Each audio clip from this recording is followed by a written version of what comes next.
जीवन की सच्चाई है कि बुरे वक्त में इंसान अपनी सोचने समझने की शक्ति को खो देता है और मान लेता है कि उसके जीवन में अब कुछ अच्छा नहीं होगा। मगर क्या ये सोचना ठीक है? दोस्तों, यही इस कहानी के माध्यम से जानेंगे। एक बार एक सम्राट के पुराने वजीर की मृत्यु हो गई। वजीर बहुत बुद्धिमान व्यक्ति था, लेकिन उसकी अचानक मृत्यु हो गई, इसलिए अब नए मंत्री की तलाश शुरू की गई। साम्राज्य बहुत बड़ा था, इसलिए उसे संभालने के लिए एक बुद्धिमान और दूरदर्शी वजीर की जरूरत थी। पूरे राज्य में सबसे बुद्धिमान और चतुर व्यक्ति की तलाश शुरू हो गई। इसके लिए राज्य भर में कई तरह की परीक्षाएं आयोजित की गई। पूरे राज्य से विचारशील और बुद्धिमान व्यक्तियों को चुना गया और फिर उनकी और भी कठिन परीक्षाएं ली गई और अंत में केवल 3 चुने हुए व्यक्तियों को राजधानी लाया गया ताकि सम्राट उनकी अंतिम परीक्षा ले सके। उन तीनों को एक कमरे में रखा गया और इसकी घोषणा स्वयं सम्राट ने की थी कि कल उनकी अंतिम परीक्षा ली जाएगी और जो इसमें उत्तीर्ण होगा उसे राज्य का वजीर घोषित कर दिया जाएगा। परंतु आश्चर्य की बात थी कि शाम होते होते यह बात सारी राजधानी में फैल गई। सम्राट कल कौन सी परीक्षा लेने वाला है? सारे शहर में इसी बात की चर्चा होने लगी, क्योंकि सम्राट एक बहुत ही अजीब परीक्षा लेना चाहता था। कल सुबह उन तीनों को महल के एक बड़े कमरे में बंद कर दिया जाएगा और एक बड़ा ताला लगा दिया जाएगा। उस कमरे का दरवाजा, वह ताला उस राज्य के कारीगरों, गणितज्ञों और इंजीनियरों द्वारा बनाया गया था। उस ताले पर कोई चाबी नहीं थी, केवल कानून पर गणित के कुछ अंक लिखे हुए थे और उन अंकों में कोई पहेली छिपी हुई थी। जो उस पहेली को हल कर लेगा वही उस ताले को खोल पाएगा। धीरे धीरे यह बात उन तीनों तक पहुंच गई कि कल उन तीनों को एक कमरे में बंद कर दिया जाएगा और वहां ताला लगा दिया जाएगा। इसकी कोई चाबी नहीं है, बस उस ताले पर गणित के कुछ नंबर लिखे हुए हैं जिसमें एक पहेली छिपी हुई है। उन तीनों में से जो भी उन नंबरों का उपयोग करके पहेली को हल करेगा और सबसे पहले दरवाजा खोलेगा और कमरे से बाहर आ जाएगा, उसे वजीर बना दिया जाएगा। यह सुनते ही 3 में से 2 बाजार की ओर भागे और ताले के बारे में जितनी भी गणित की किताबें मिल सकती थीं वे सब ले आए और उनका अध्ययन करने लगे। लेकिन तीसरा सबसे अजीब था। वह न तो कहीं गया और न ही कोई किताब लाया और अंधेरा होते ही सो गया।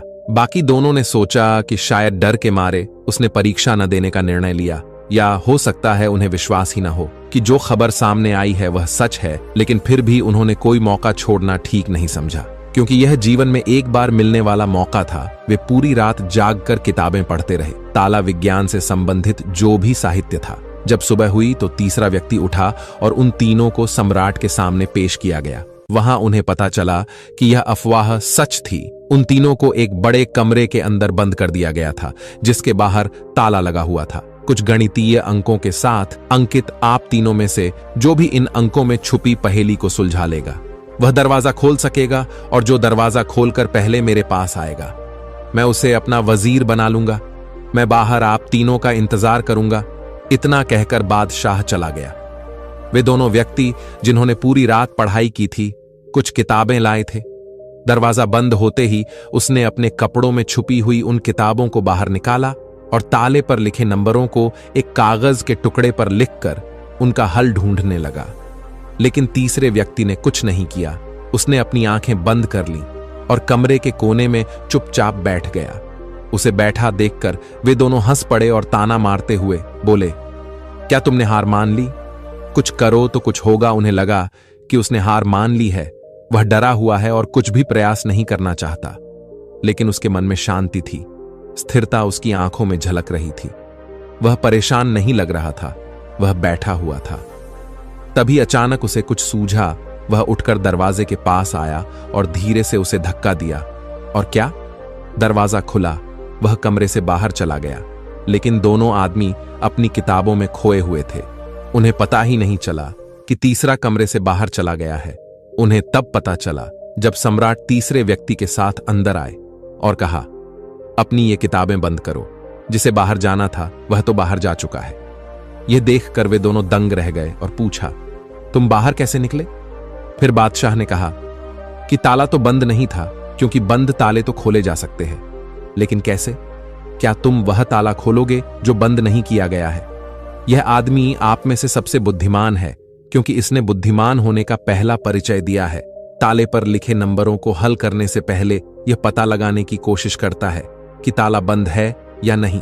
एक आदमी वास्तव में होशियार है जो किसी भी समस्या को हल करने से पहले यह जांचता है कि जो वह हल करने जा रहा है वह वास्तव में समस्या है या नहीं। तो यह आदमी हमारे राज्य का सबसे चतुर व्यक्ति है। हम इसे अपना वजीर नियुक्त करते हैं। दोस्तों, इस कहानी से यही सीखने वाली बात है कि जब भी हमें लगे कि हमारे सामने कोई बड़ी समस्या है तो घबराकर उस समस्या का समाधान ढूंढने की बजाय हमें शांति से सोचना चाहिए कि जो मैं समझ रहा हूं वह वास्तव में समस्या है या नहीं, या वास्तविक समस्या कुछ और है जो मैं अभी नहीं देख पा रहा हूं। दोस्तों, ये छोटी सी कहानी आपको कैसी लगी हमें नीचे दिए गए कमेंट बॉक्स में कमेंट करके जरूर बताएं। धन्यवाद।